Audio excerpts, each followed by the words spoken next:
Hey guys, Matt Pagan here. This is the Under Construction Surf Club, week 61. We're doing things a little different from here on out. I'm going to do the best I can to always provide some kind of video content for us visual learners. And I sat down this last week with a friend of mine who's actually part of our surf club. His name is Bruce. He runs a successful software business, and honestly, I've just been picking his brain on how to run their business better, how to run the surf club better. He gave me some really valid feedback from one of our surf camps. He said one of the most valid things he told me was there'd probably be two things to remember, and just to try and apply those two things the next time you're out in the water. After our coffee meeting this last week, I realized, wow, he gave me a lot of valid information. I took a lot of great notes, but there's probably two things that I'll probably take away and apply right away, and this is one of them. Our coffee was Wednesday, this is Sunday. One of the things I wanted to talk about this week was how to turn better, no matter where you're surfing in the world. You're surfing El Porto, you're surfing Hawaii, you're surfing the Mentawais, you're going on a surf trip, you're intermediate or advanced. This helps.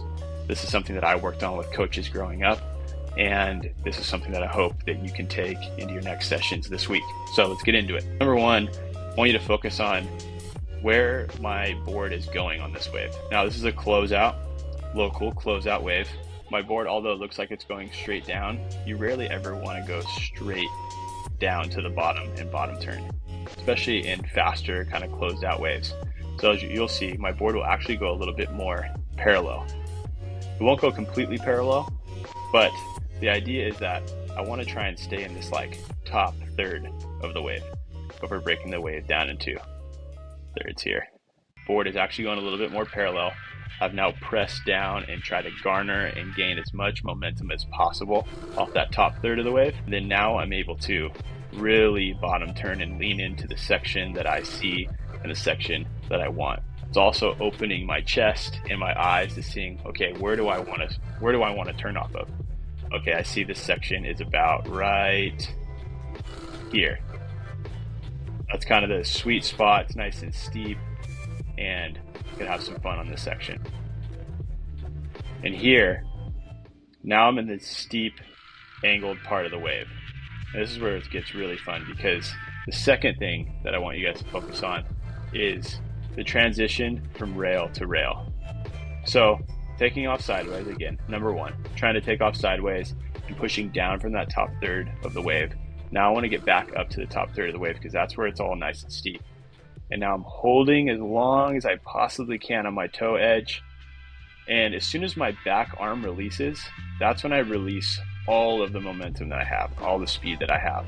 And I'm trying to hold that as long as I possibly can until I'm ready to go onto my heel edge. And again, on this wave, I decided to hold that heel edge as long as I possibly could because I knew the wave was going to close out. We'll play it again in real time. That turn felt really good. I was stoked on that turn, and I'll play here. Here's another wave. Actually, same wave, different session, but similar approach. So I'm taking off sideways. Again, I'm not going straight down, because if I went straight down, straight back up, I'd hit this section, it'd be flat, it'd be weird, timing would be off. So what I'm actually doing is I'm taking off a little bit more sideways. Again, I'm taking from all this speed I got from this top third of the wave. Again, we're breaking it up into thirds. And then I go again, holding all of these speed from my toe edge right here. And I'm holding and harnessing as much speed as possible into this first turn. And so unlike the first wave, this is more of a down the line turn.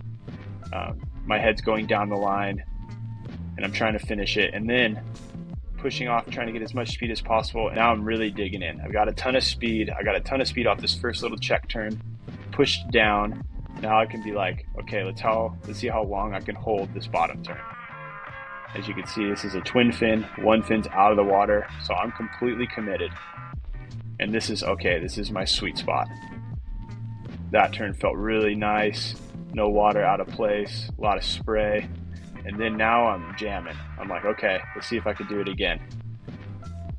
That turn felt nice. And then the wave ended.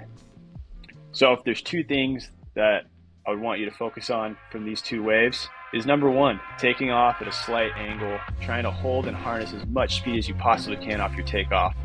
And then number two, you want to try and hold your lines Hold the toe side edge as long as you possibly can. Hold the heel side edge as long as you possibly can. Break where you need to. And what I like to try and think of is I'm trying to draw a line with my fins from the beginning of the wave to the end. Hope this helps. See you guys next week.